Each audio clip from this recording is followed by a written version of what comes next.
C'était failing to plan is planning to fail, ce qui veut dire le fait de ne pas planifier, c'est planifier l'échec. Et donc oui, on peut faire des plans. Parfois, les plans ne vont pas se réaliser comme on pense qu'ils vont se réaliser, mais on pourrait avoir de très bonnes surprises et on va toujours aller plus loin que si on ne fait pas de plan du tout. Ça reste ma conviction personnelle.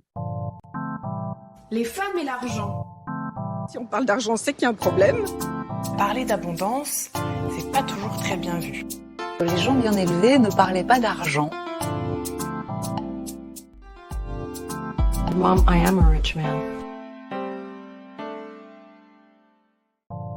Bonjour, bienvenue sur Money Mindset, le podcast qui parle d'argent simplement et sans tabou. Seul ou à plusieurs, on aborde des thématiques telles que l'immobilier, la bourse, l'entrepreneuriat sous toutes ses formes. Intimement convaincus que la richesse découle de la connaissance, alors partageons ce que nous savons afin que l'on devienne tout ensemble des femmes riches. Bonjour Marina, je suis contente de te recevoir sur ce podcast. Comment vas-tu? Bonjour Vanessa, merci pour l'invitation. Je suis ravie d'être là. Je vais très bien. Et toi? Écoute, ça va, ça va bien. C'est l'été en ce moment, donc je pense que ça change un peu au niveau des humeurs et des émotions. Aujourd'hui, on va parler donc de coaching carrière et on va aussi parler d'immobilier, tout simplement parce que tu es une investisseuse immobilière et tu as eu un parcours un peu atypique. Donc, on va parler de ton expérience personnelle pour inspirer et potentiellement donner des idées à la communauté. Et dans une seconde partie, on va vraiment parler de coaching, mindset et business parce que c'est ton cœur de métier. Super. C'est marrant d'entendre ce titre nouveau d'investisseuse immobilier. C'est tout récent, donc avec plaisir. On se fait à tout, hein. Mais c'est vrai qu'au début, oui, ça fait bizarre. Après, il y a les débats, hein. Oui, tu as acheté ta résidence principale, donc c'est pas vraiment un actif, c'est un passif, c'est pas de l'investissement.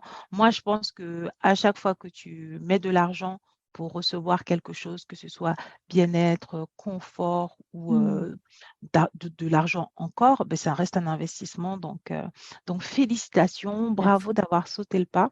Et d'ailleurs, est-ce que tu peux te présenter et après, on va enchaîner sur cet investissement IMO. Ouais, très rapidement, moi je m'appelle Marina Movsisyan, je suis d'origine russe arménienne, je suis née en Russie, arrivée en France à l'âge de 5 ans avec ma famille. J'étais la première à apprendre le français en tant que grande sœur, donc beaucoup de pression, moi, très jeune, que j'ai eue. Puis j'ai grandi à Paris, j'ai étudié aussi à Paris, tout en alternance. J'ai voulu être indépendante financièrement très jeune. J'avais besoin de sortir de ce que j'avais connu pendant mon enfance et d'accéder à un peu plus d'abondance, on va dire. Et créer la vie que je voulais vraiment. Donc, j'ai bossé 13 ans en marketing et commerce. Et c'est en 2019 que je me suis posé la question du sens. Et donc, en 2020, suite à cette interrogation, je suis devenue coach professionnel certifié. Je me suis formée toute l'année 2020 aux États-Unis, quand je vivais là-bas, après mes 6 ans d'expatriation. Et je suis revenue en France il y a 2 ans. Je suis maintenant coach professionnel certifié à plein temps et j'accompagne essentiellement les femmes à développer leur confiance en elles, leur leadership, les accompagner sur les périodes de transition personnelle et professionnelle, comme les reconversions, changement de carrière ou expatriation, par exemple. Ok, ben écoute, belle présentation, beau parcours. Tu nous raconteras ça dans le détail dans différentes parties. Pour l'instant, j'aimerais surtout qu'on démarre parce que du coup, j'ai des femmes de ma communauté qui étaient impatientes d'avoir un feedback sur le sujet, sur la partie immobilier. En fait, en ce moment, donc, nous avons un problème en raison du taux d'usure. Les taux d'intérêt directeur sont très élevés. Les banques centrales donc, augmentent les taux pour essayer de lutter contre l'inflation. Donc, les banques centrales augmentent les taux et en fait, cela a une répercussion sur les taux d'intérêt proposés par les banques sur les crédits à la consommation et les crédits immobiliers. Il y a beaucoup de dossiers en fait qui passent à la trappe. Les banques en fait ne financent plus les particuliers, les investisseurs ou financent très difficilement les particuliers et les investisseurs. Or, toi, tu as un profil atypique. Tu es à la fois indépendante parce que tu as créé ta société. En plus, tu viens de créer ta société, elle est assez jeune, donc je ne sais même pas si tu as tous les bilans bien comme il faut. Et tu n'as donc pas de CDI. Et en plus, tu achètes seul. Tu as acheté seul. Donc, c'est vraiment pour moi du pain béni pour tous les gens qui pensent, tous les gens qui s'auto-censurent avant même de se lancer. Ça ne veut pas dire que avec un profil comme le tien, tout le monde aura un prêt immobilier. Non, ça dépend de la banque, ça dépend de plein de choses. Et Ouais. tu vas nous raconter ton expérience et tu vas nous donner tous les paramètres pour qu'on puisse comprendre pourquoi tu as une banque qui t'a suivi. Et c'est aussi de dire aux femmes de ne pas se freiner, de ne pas se mettre des bâtons dans les roues. La vie est déjà suffisamment difficile et en plus, on peut avoir de belles surprises. Donc, C'est clair. let's go. Je vais te partager un peu mon parcours avec l'immobilier parce que ça fait bien 7 ans, je pense, que je pensais à l'achat immobilier. Donc à l'époque, je travaillais déjà chez Google et je m'étais dit que ce serait bien pour moi d'investir dans l'immobilier. Étant expatriée, je me disais, bah, cet appartement, il rendrait beaucoup service à ma mère, par exemple, tu vois. Donc ensuite, je me suis expatriée de Dublin aux États-Unis, encore plus loin. Et là, ça a été encore plus complexe de se dire d'acheter bah, avec la distance, plus les complexités administratives du fait d'être à l'étranger, en plus hors zone Europe. Et en plus, les États-Unis, ça rajoute aussi des barrières. Donc, je m'étais renseignée, hein, il y a certaines banques qui prêtent à des expatriés qui sont aux États-Unis, mais il faut avoir un apport hyper sérieux, des garanties à proposer, et c'était trop complexe, en fait, sans être sur place. Donc, à l'époque, j'ai retardé le projet. Et puis, donc, je suis rentrée en France en 2021. Je tiens à préciser que j'ai ouvert mon entreprise, c'est une auto-entreprise. Donc, je n'ai pas une société, mais une micro-entreprise ouverte en février 2021. À l'époque, j'ai d'abord pris un poste en fait en France. J'ai pris un poste en CDI avec l'objectif d'acheter dès que mon CDI serait validé. Mais en fait, ça n'est jamais arrivé. Je n'ai pas validé ce CDI. Donc, bon, entre le plan que j'avais dans ma tête et le plan mis à exécution, ça a dû changer. Je n'ai pas validé ma période d'essai, donc je ne voulais plus exercer ce poste. Et puis, suite à un événement personnel, j'ai repositionné mes priorités et je me suis dit, OK, au lieu d'essayer de vendre du coaching, puisque j'avais la casquette commerciale avant, je veux juste moi faire le coaching, puisque j'étais formée et certifiée. C'est quelque chose que j'essayais de développer sur le côté. Mais je m'étais dit, OK, bah, tant pis, je vais passer à plein temps sur mon auto-entreprise de coaching et tant pis pour le projet immobilier. Je m'étais vraiment dit que ce serait impossible d'acheter en étant auto-entrepreneur et que du coup, il n'y avait même pas moyen d'envisager ce projet-là à l'heure actuelle. Tout le monde me disait qu'il fallait 3 bilans d'entreprise avant d'acheter pour la banque, enfin montrer 3 années de revenus. Donc voilà, je m'étais dit, bah, je ne remplis pas les critères, c'est mort. Et en décembre 2022, donc décembre dernier, mon père insistait beaucoup que je parle avec sa banquière. Tu vois, il me disait, bah, tu as un bon apport, essaye de lui parler, ça ne te coûte rien. Et je me suis dit, bah, c'est un bon point que voilà, ça ne coûte rien à parler à la banque. Et peut-être comme ça, elle me dira, dans ma situation avec mon profil, à quel moment je peux la recontacter pour éventuellement être éligible en fait, à un prêt immobilier. À ma grande surprise, donc le 22 décembre, j'ai eu ce rendez-vous avec la banquière de mon père, vraiment sans aucune conviction, hein, je tiens vraiment à le dire. Et elle m'a envoyé, suite à ça, une simulation sur 25 ans qui a la durée maximale, avec une toute petite mensualité, à ce qui était ce à quoi je pouvais prétendre. Ça fait 350 € mensuels, tu vois. Et le 28, je m'étais programmé une première visite d'appartement en banlieue parisienne, dans une construction récente de 2013.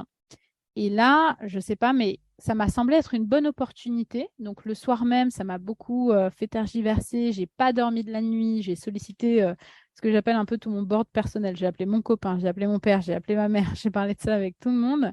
Et donc, le lendemain, j'ai fait une offre. L'offre a été validée puisque j'avais fait une offre au prix. J'avais la pression. Il y avait d'autres offres qui avaient été faites. Le vendredi et le lundi suivant, donc j'avais quand même des visites que j'avais organisées, que j'ai maintenues, ce qui m'a permis quand même de comprendre qu'effectivement, le rapport qualité-prix, c'était pas mal, en plus des recherches que j'avais faites, où je voyais que pour mon faible budget, bah, j'avais quand même des choses qui étaient beaucoup plus loin, alors que là, c'est certes 15 minutes, mais c'est quand même accessible à un métro, en quelque sorte quand même.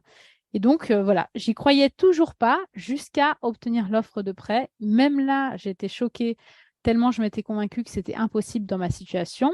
Mais il faut que je précise que j'avais du coup un apport qui était en fait l'épargne que j'avais constituée puisque j'ai commencé à travailler à 18 ans.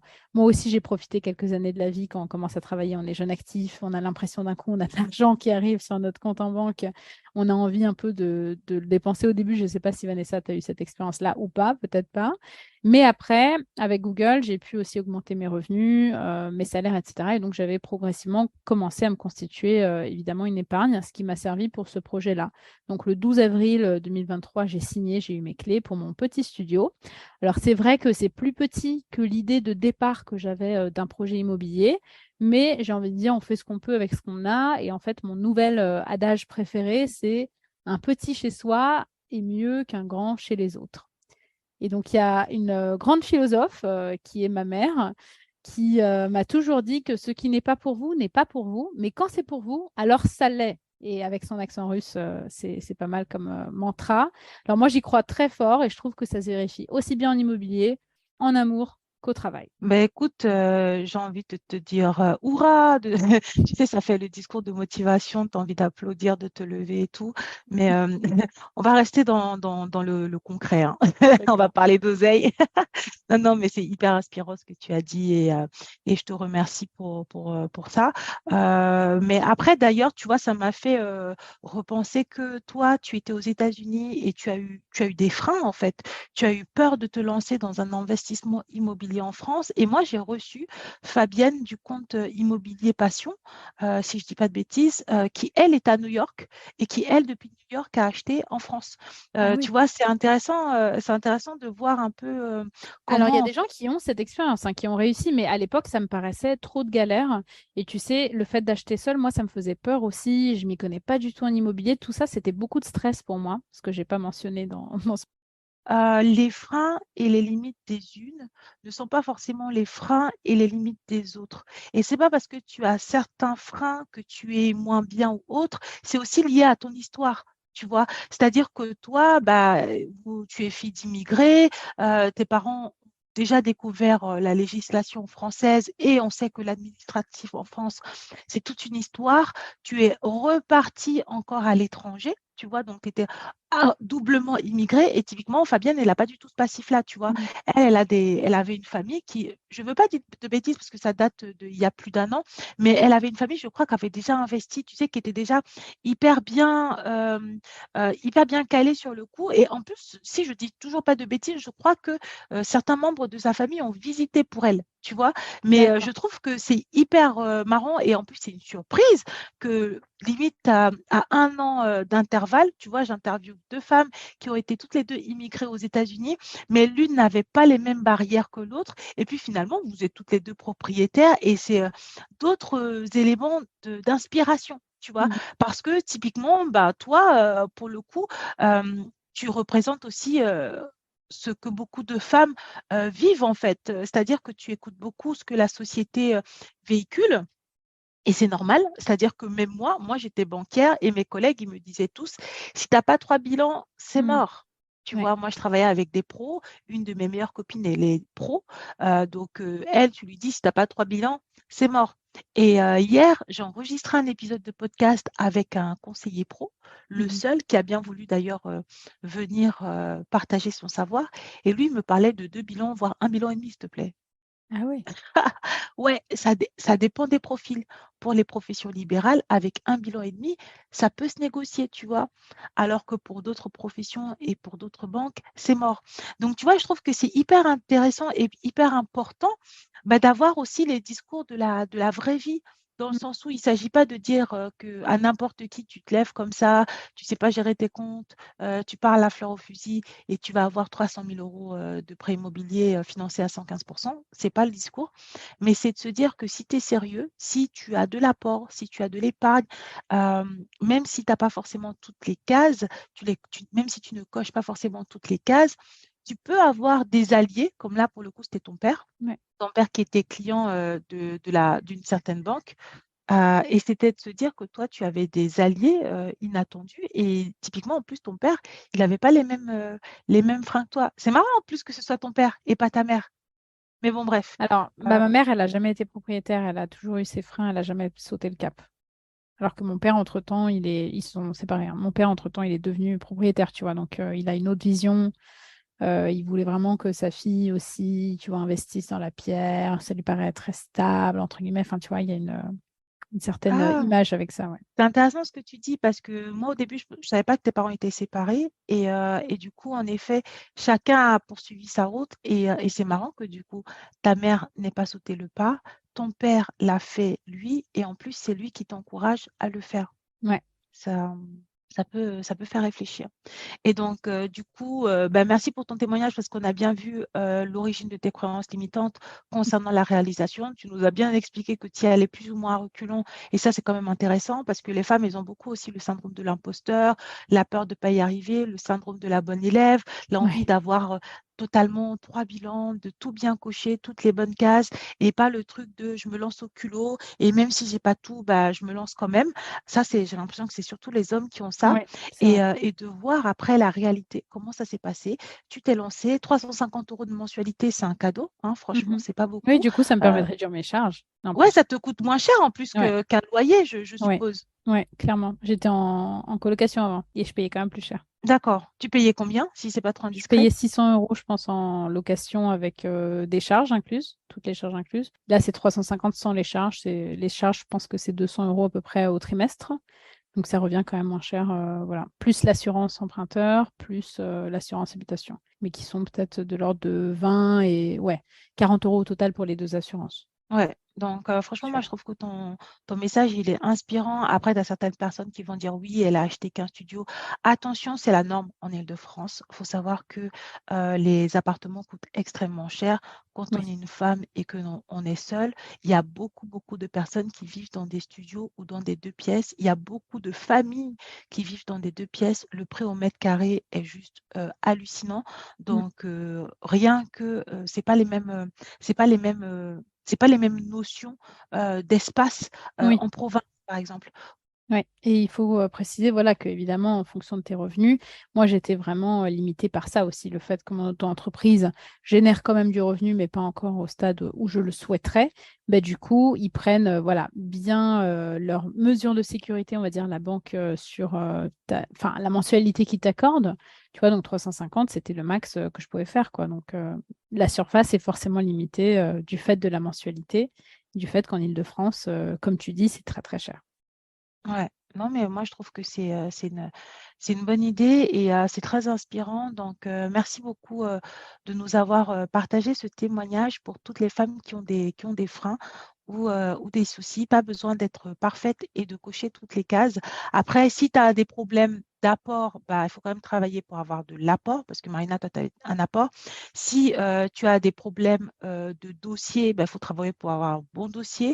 Et il ne faut pas hésiter aussi à regarder autour de toi, dans ton entourage, ta famille, un membre, ton oncle ou quelqu'un de proche qui peut appuyer ton dossier dans une banque parce que il peut faire office de garant entre guillemets, de caution morale parce que du coup on sait que cette personne est un bon client et on se dit que toi venant de cette personne-là, la banque même si elle prend un risque, le risque il est modéré en fait par rapport à un client lambda sorti de nulle part où il se dirait non, je ne le connais pas, c'est trop dangereux, je ne vais pas y aller. Tout à fait. Du coup, je pense que le fait que mon père était déjà client de cette banque et avait déjà fait des crédits immobiliers auprès d'eux et étant bon payeur, évidemment, doit ajouter à mon dossier. Ok, ouais, non, parce qu'il y a beaucoup de gens qui ne le savent pas. Mm. Les banques font attention à Ouais, je qui ne est savais dans. pas non plus. C'est marrant. Si, c'est quelque chose que j'avais dit en fait quand j'ai fait la formation de la mine, on avait fait un live de présentation et c'est quelque chose que j'avais dit qui faisait partie des best practices ou non pas des best practices mais des tips un peu venus de l'intérieur. Oui, si tu as un bon client et que tu as des enfants, la banque va regarder ton dossier et même en fonction des conditions. C'est-à-dire que si le papa est un très bon payeur, a un beau patrimoine, ou la maman d'ailleurs, parce qu'on parle beaucoup des Oui, papas, mais ça peut être la maman, et ça se passe très très bien la relation avec les parents. Si jamais toi, enfant, tu as un peu de difficulté, tu gagnes pas vraiment bien ta vie, si jamais tu fais un crédit immobilier dans la banque de tes parents, il se peut, ça arrive, on va dire, que l'on te propose des conditions de prêt, on te fasse des dérogations de taux, t'annule certaines pénalités de remboursement anticipé parce que en fait, on est tellement heureux de la relation professionnelle que l'on a avec ton père qu'on va t'appliquer, entre guillemets, des avantages, en fait. Et bien évidemment, on ne va pas forcément faire ça à tout le monde parce que c'est pas avec tout le monde qu'il y a ce type de relation. Alors que si toi-même, tu t'étais présenté naturellement, tout seul, sans l'appui ni l'aval de ton père derrière ou de ta mère, tu n'aurais pas forcément eu, tous ces avantages. Ça fait partie en fait, de la relation commerciale. Tu sais, c'est comme quand tu vas dans un magasin et que, le vendeur, il est content de toi, il va t'offrir des bonbons dans un restaurant ou il va t'offrir une petite, bague parce que tu as acheté plein de trucs. C'est un peu ça, les banques peuvent te proposer des conditions plus intéressantes qu'à d'autres clients. Super. Donc, voilà, c'est l'occasion d'en parler parce que je crois que je ne l'avais jamais dit dans un épisode. Maintenant, je te propose que tu nous parles de toi, que tu nous racontes un peu ton expérience chez Google et comment tu en es venu au coaching, comment tu es devenu coach. Super question, merci. Moi, j'ai passé 6 ans chez Google. Ça n'a jamais été dans mes projets.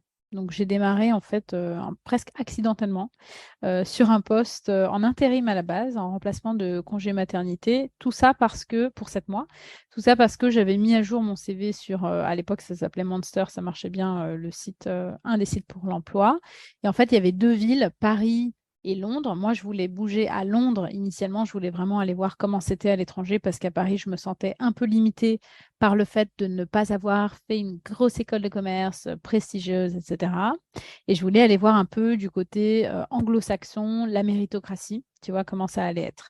Et en cherchant à Londres et donc en mettant un jour mon CV sur ce site, j'ai remplacé Paris parce que, je sais pas, il y avait forcément 2 villes a priori. J'ai remplacé Paris par Dublin justement par l'idée de me dire je ne veux pas qu'on m'appelle pour des opportunités qui me paraisseraient alléchantes à Paris et que ça me fasse rester. Et c'est comme ça que Adecco, qui est une société en intérim, m'a contactée. Ils cherchaient des remplacements de congé maternité chez Google. J'ai passé les entretiens vraiment sans conviction là aussi. Littéralement, le jeudi après-midi, j'ai fait 2 entretiens avec 2 managers différents de l'équipe France à Google Dublin. Et le vendredi matin, Adecco me rappelle, je me suis dit, c'est beaucoup trop court pour que ce soit une bonne nouvelle. Et en fait, ils m'ont dit, Google vous veut, quoi. Et donc, 1 mois plus tard, je devais déménager mes clics et mes claques de Paris à Dublin sans aucune assistance. Puisque évidemment, quand tu rejoins une société comme ça en statut d'intérimaire, tu n'as pas les mêmes avantages que si tu la rejoins en CDI, auquel cas on t'aiderait pour un package de relocation, etc., ce qui n'était pas du coup mon cas. Donc voilà, ça m'était tombé un peu dessus par hasard. Et du coup, quand je me suis retrouvée au sein de l'équipe Google France à Dublin, je ne me retrouvais pas forcément dans mes collègues. J'avais l'impression d'être différente. J'étais la seule avec un parcours déjà entièrement en alternance, puisque j'avais commencé à travailler à 18 ans avec cette volonté voilà, de devenir indépendante financièrement. Et une des seules aussi personnes dont le nom de l'école de commerce sur mon CV n'est pas une grosse école prestigieuse. Donc, j'ai très vite ressenti, moi, ce syndrome de l'imposteur. J'ai beaucoup travaillé. Je me suis formée en public speaking puisque je me suis rendu compte, prise de parole en public, que j'aurais à parler devant de plus en plus de clients étant dans un rôle commercial, de plus en plus haut placé. Donc, j'ai pris des cours sur Coursera, qui est un site pour prendre des cours en ligne, des MOOC, comme on dit. Et aussi, j'ai rejoint un club qui s'appelle Toastmasters, qui permet de pratiquer la prise de parole en public. Et donc, j'ai essayé aussi de profiter de tous les avantages de l'entreprise, ce qui n'était pas forcément le cas de tout le monde. Beaucoup de gens étaient très concentrés sur, tu vois, délivrer le travail, délivrer le travail. Moi, je me suis dit, il y a aussi plein d'opportunités de développement. Le développement personnel, c'était déjà important pour moi. Et c'est comme ça que le yoga, la méditation, par exemple, sont rentrés dans ma vie. C'est aussi comme ça que j'ai pris des cours d'anglais avec une Américaine qui ont été financés par mon entreprise. Et puis, j'ai eu ce projet en 2018 de m'expatrier à San Francisco. C'est quelqu'un qui avait planté comme ça cette graine dans ma tête, qui a beaucoup germé. Et j'ai travaillé du coup 1 an sur ce projet. Il y avait beaucoup de barrières à l'entrée, parce qu'à l'époque déjà, c'était Trump, le président, qui n'était pas très fan, on va dire, de l'immigration. Donc, j'ai fait beaucoup de réseautage pendant 1 an. Tu vois, j'ai été interroger des personnes qui ont fait ce parcours ou des personnes qui habitaient là-bas, que ce soit chez Google ou en dehors de Google. J'ai eu la chance de rencontrer un voyage humanitaire, une mission sur laquelle je m'étais engagée d'1 semaine pour aider les entreprises à atteindre pas des entreprises d'ailleurs, pardon, mais des associations à être plus efficaces sur leur mission qui était d'aider les réfugiés à cette époque. Et du coup, via ce voyage, comme par hasard, la grande majorité des personnes autour de moi étaient des Américains et la moitié d'entre eux vivaient à San Francisco. Donc, c'était assez rigolo. Du coup, ouais, tout s'est un peu aligné en fait pour que je rencontre les informations dont j'avais besoin au moment où j'avais besoin de ces informations. J'ai aussi bénéficié de quelques heures de coaching. Et donc, tout ça, ça m'a aidé à apprendre à me valoriser, à reprendre confiance en moi, ou plutôt prendre confiance en moi tout court. J'ai réfléchi aussi à mon plan de carrière et j'ai préparé un beau pitch. Et ce que j'ai fait, c'est que je suis allée un peu au culot visiter San Francisco, donc dans les locaux de Google San Francisco, sur les conseils de ma manager, pour aller me présenter à des managers, pour leur demander un job, en gros. Et donc, il y a un manager sur place qui a été impressionné par ma volonté, par ma démarche, le fait que je sois venue chercher le job littéralement sur place. Et c'est comme ça que 3 jours après m'avoir rencontré la première fois, il m'a offert le job. Alors, je pense ce qui m'a permis de réussir dans ce projet, c'est le fait d'avoir impliqué ma manager dans mon projet assez tôt. Je lui ai dit que j'avais la volonté de me relocaliser à San Francisco. Et en fait, à un moment, il y a eu ce challenge de je n'avais pas le niveau hiérarchique, parce que chez Google, on a des niveaux en gros qui vont de 2 à genre quasiment 10, mais c'est impossible d'être à 10 à moins que tu sois le CEO. Il fallait être, moi j'étais au niveau 3, il fallait être niveau 4 pour pouvoir prétendre à avoir un visa sponsorisé pour le travail, voilà, pour immigrer aux États-Unis. Et donc, c'est aussi grâce à elle qui est devenue un peu un sponsor qu'elle m'a, tu vois, aidé à valoriser aussi tout mon travail. Ça a été un travail de longue haleine pour, du coup, m'aider à être promue. Donc, j'ai obtenu ma promotion et je suis passée au niveau 4. Et donc, c'est après que j'avais fait mon voyage des networking sur place. Donc, justement, pouvoir m'entourer, pouvoir réseauter. J'ai parlé à des gens qui sont passés par là, des personnes sur place, pouvoir demander de l'aide. Parce que plus souvent que non, les gens sont contents d'aider. Il faut vraiment s'en rendre compte. Et aussi le fait de me faire coacher, me former, me préparer sérieusement. En fait, finalement, j'étais un peu chef de projet de ma carrière à ce moment-là, en parallèle du job que j'avais à faire. Donc, je menais pas mal de chantiers de front. Franchement, waouh! Je te connais depuis un moment en plus et je savais que tu avais travaillé chez Google, mais c'est une chose que de savoir que la personne que l'on apprécie, que l'on admire a un parcours, c'est autre chose que de l'entendre. Et en fait, moi, bon, déjà sur ton projet immobilier, j'étais déjà un peu fan de ton mindset. Mais là, pour moi, c'est vraiment une dose de motivation que tu nous donnes qui est puissante. Il y a plein d'enseignements à comprendre et moi, je veux le décrypter. Parce qu'en fait, c'est des choses que je dis régulièrement à mes auditrices, c'est que premièrement, fais-toi un vision board, note tes objectifs, écris quelque part ce que tu veux faire, choisis ta vie en fait. C'est-à-dire que arrête d'attendre que les opportunités viennent à toi, va les chercher.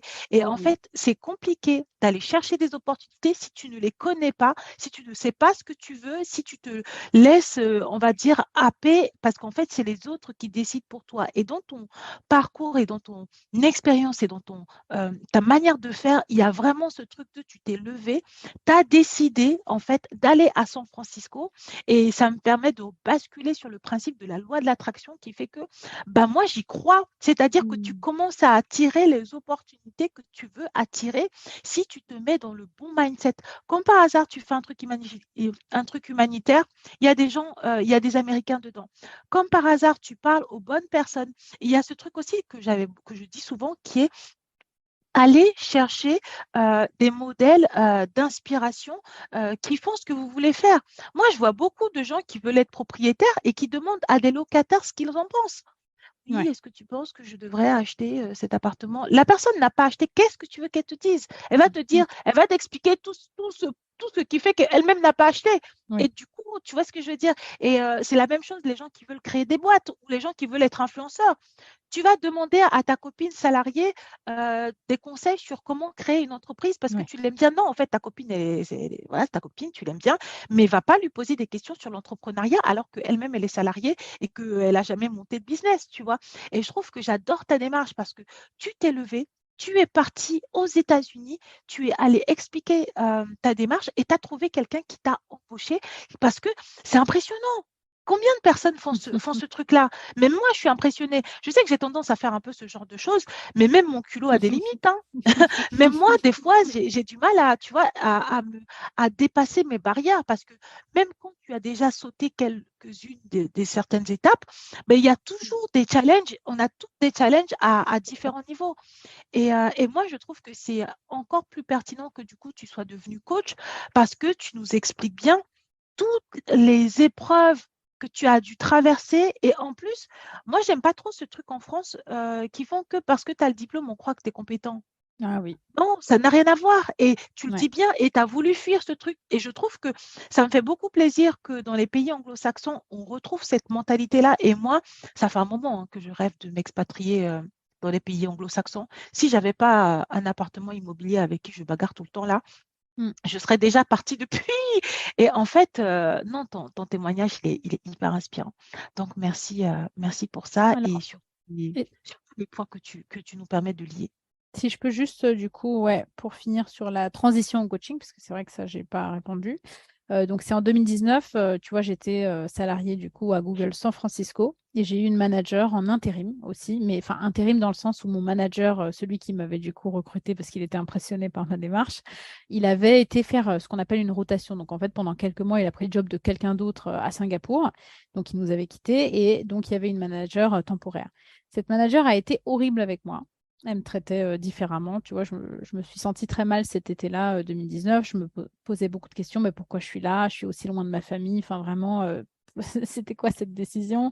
Qu'est-ce que je suis venue chercher? Et du coup, je me suis dit, OK, les trucs que je suis venue chercher, déjà, bah, je vais faire en sorte d'être hyper intentionnelle. Comme tu dis un peu l'histoire du vision board, les goals, bah, je les ai mis sur papier. Je me suis dit, OK, je vais faire en sorte de les réaliser parce que je viens d'à réaliser que mon expérience ici ne sera pas éternelle, je ne le souhaite pas. Donc, qu'est-ce que je suis venue prendre? Je vais le prendre.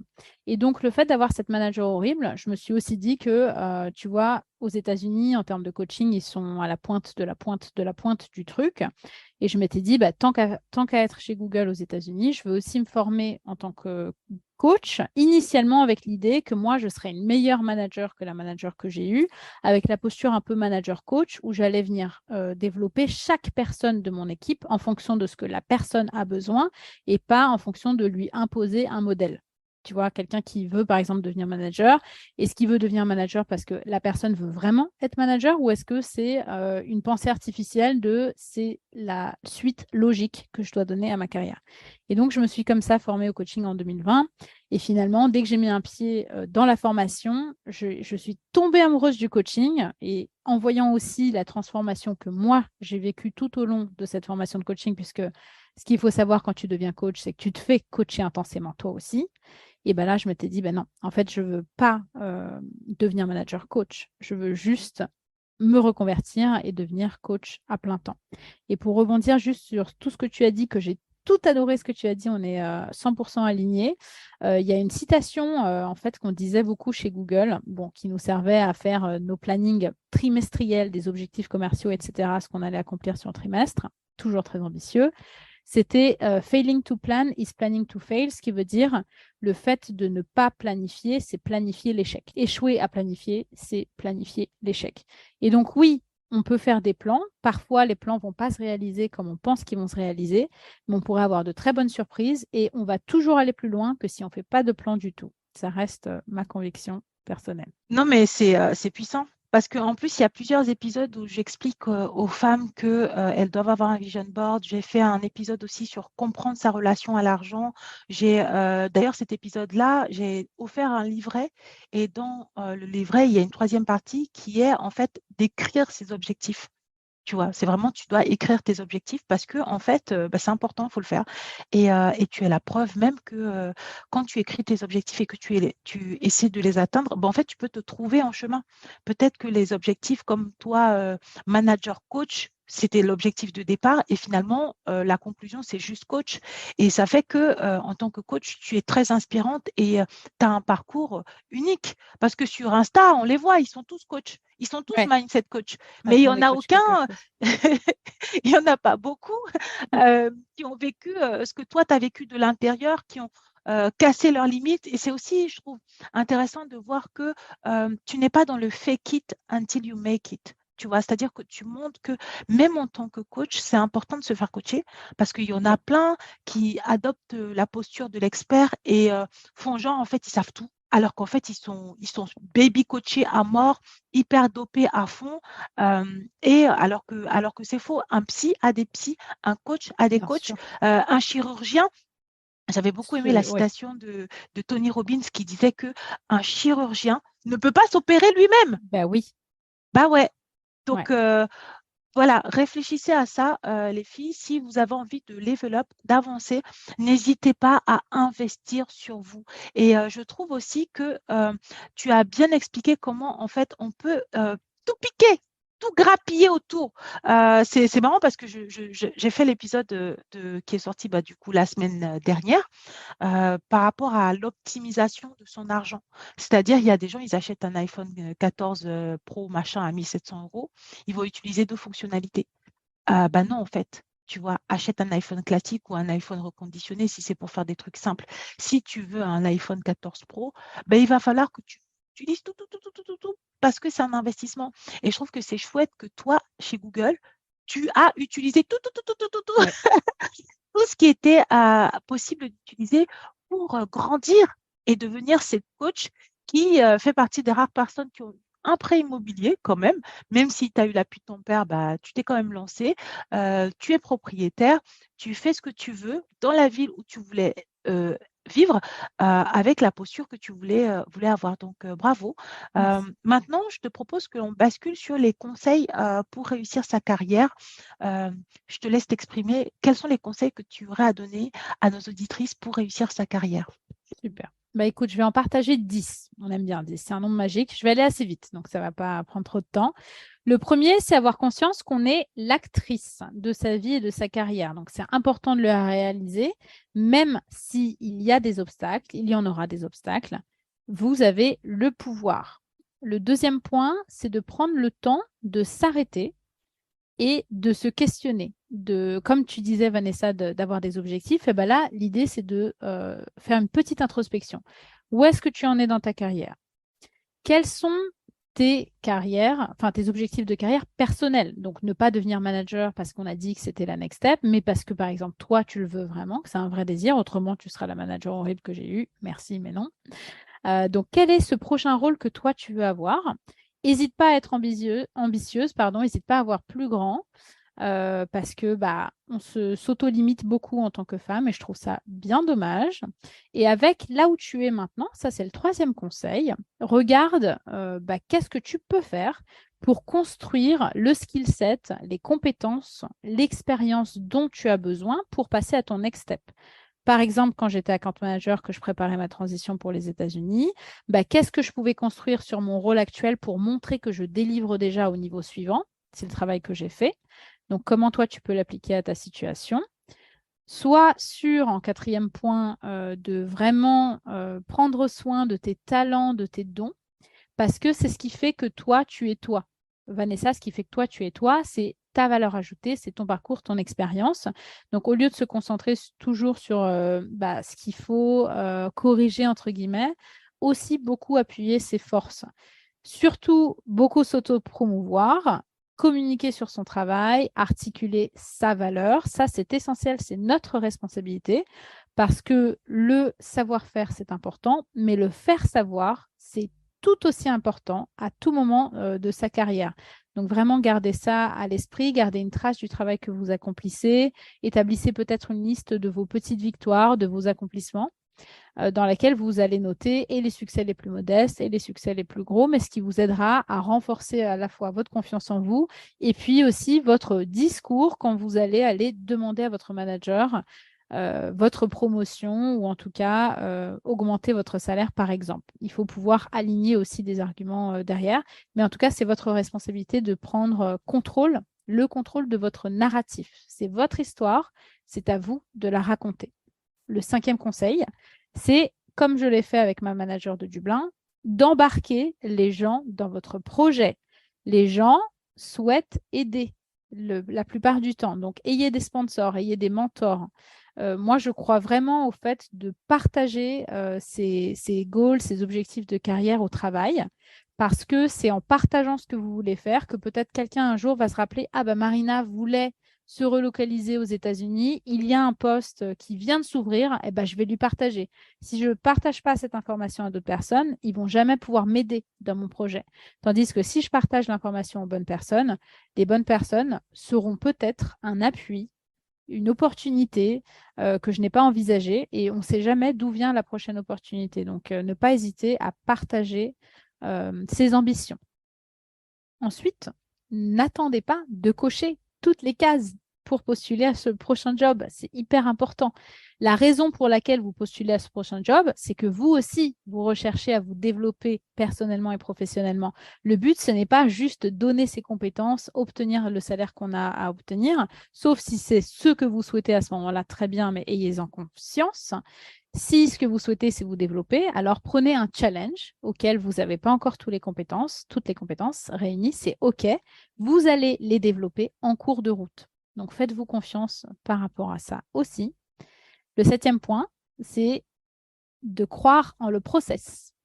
Croyez en le process, croyez en vous-même. Vous allez justement, comme je viens de dire, apprendre ce que vous avez besoin d'apprendre au moment où vous en aurez besoin.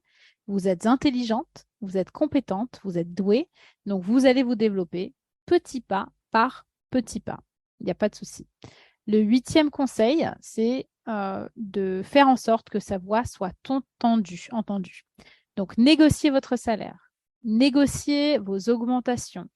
Faites en sorte que vos opinions, vos avis soient entendus. On a besoin de vous entendre d'une façon ou d'une autre. Oui, vous avez de la valeur à ajouter. C'est pour ça que vous êtes là. Vous avez une place à cette table et utilisez cette place à cette table pour faire entendre vos opinions. Le 9e point, c'est prenez de l'aide. Trouvez-vous un mentor, que ce soit en interne ou en externe, ou alors travaillez avec un coach ou une coach, par exemple spécialisé sur le développement de carrière, par exemple, ce que je fais aussi. Et le dernier point, c'est pour les managers. Si vous êtes une manager, surtout, devenez la manager que vous voulez être, que vous avez toujours eu envie d'être, et ce sera déjà un super bon point de départ. Voilà, donc pour juste conclure sur les conseils carrière, faites-vous confiance parce que si vous ne vous faites pas confiance, qui c'est qui devrait croire en vous? Vous devez ça à vous-même aussi. Ben écoute, franchement, moi, je t'ai écouté, j'étais éblouie. C'est important de dire que toi et moi, on a travaillé ensemble, on a fait partie du même mastermind. C'est un mastermind dans lequel j'ai beaucoup appris, j'ai beaucoup grandi, vraiment. Et tu fais partie des femmes qui m'ont fait progresser. Je vois que tu inspires toujours autant et tu as complètement raison. Quand une femme a des ambitions, même si elle sait pas même si elle n'est pas vraiment consciente de la nature ni du niveau de ses ambitions, tu dois te faire accompagner. Arrête de rester seule dans ton coin, à la maison, entre quatre yeux, je veux. Non, en fait, fais-toi accompagner. Essaye un truc. Va voir un psy, un coach, un mentor. Tu sais pas à qui parler, commence à contacter des gens sur LinkedIn, demande de l'aide. Et je suis d'accord que là, par contre, je vais nuancer. Non, tout le monde n'a pas envie d'aider. Moi, je me prends régulièrement des noms pour mon podcast et tout. Non, tout le monde n'a pas envie d'aider. Mais par contre, s'il y en a qui le veulent, et c'est important de se dire que ceux qui le veulent, en fait, ils vont te donner 10 fois plus que ceux qui, de toute façon, t'auraient dit non ou t'auraient dit oui par plaisir, par politesse, tu vois. Et il y a des gens vraiment généreux et c'est de se dire que non, c'est important de se mettre en action, d'aller chercher les gens qui vont t'aider et qui vont te donner ce dont tu as besoin. Et l'autre point, parce que moi, je trouve que c'est un point que je vois beaucoup en France, donne, sois généreuse. Dans le monde de l'influence, ça me permet de faire une petite parenthèse.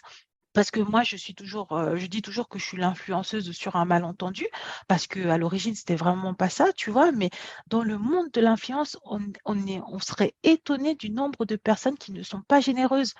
Elles font des posts pour créer du contenu, pour avoir de l'engagement, pour avoir de l'argent, mais elles-mêmes, elles commentent les posts de personnes. Tu vois ce que je veux dire? Donc non, ne te transforme pas en ce type de personne. Si jamais les gens t'ont donné, essaie à ton tour de rendre. L'univers te donnera encore plus. Ça doit bouger, quoi. Ça doit circuler. Recevoir, donner, ça doit circuler, exactement. Et à ne pas oser, en fait, on est la seule perdante. Si on n'ose pas, on est la seule perdante. Donc, on a toutes les raisons du monde en réalité pour aller et oser. Parce que c'est quoi la pire chose qui puisse arriver? Souvent, c'est pas si pire que ce qu'on pense. Et à l'inverse, si ça marchait, ah là, on a peut-être la peur du succès qui arrive. Oui, oui, oui. Ah, notre On la connaît. thématique préférée. Ah oui, oui. Ah oui, oui. Non, mais la peur du succès, waouh, il y aurait tellement de choses à dire. Mais oui, et puis il y a aussi, et en fait, pour moi, même la peur de l'échec fait partie de la peur du succès. C'est vraiment pour moi le yin et le yang, une face d'une même pièce.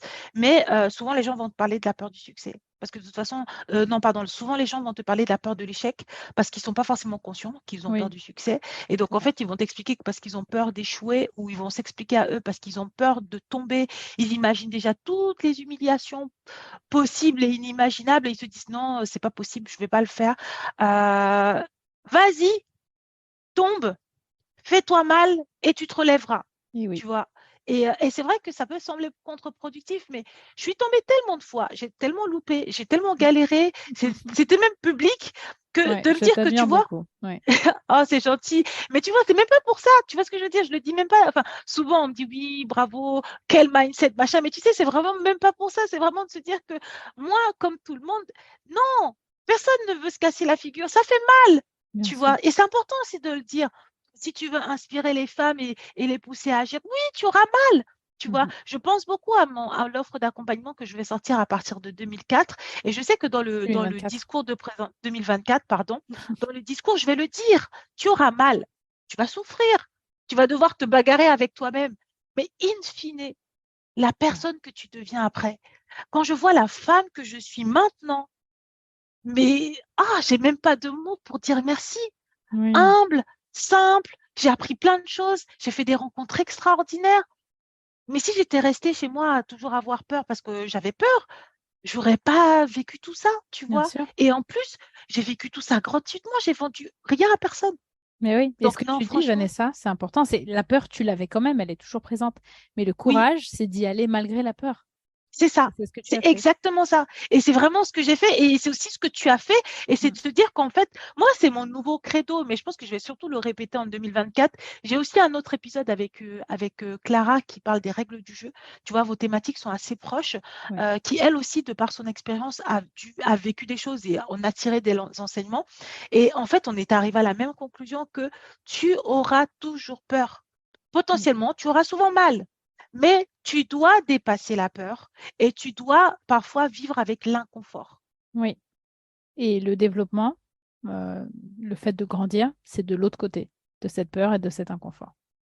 Je te propose que l'on arrête là. Ok. Merci beaucoup, Marina. C'était tellement beau, très inspirant. Un vrai plaisir de parler avec toi. Merci à toi, Vanessa. C'était aussi un très grand plaisir d'avoir cet échange. Donc, merci de m'avoir invitée. Merci d'avoir écouté ce podcast. Si tu l'as apprécié, n'hésite pas à le partager à ton entourage. Si tu souhaites me soutenir, laisse-moi 5 étoiles sur les plateformes de diffusion et viens me parler, cela me fera très plaisir. Pose-moi des questions, laisse-moi des commentaires, ainsi j'aborderai des thématiques qui te concernent directement.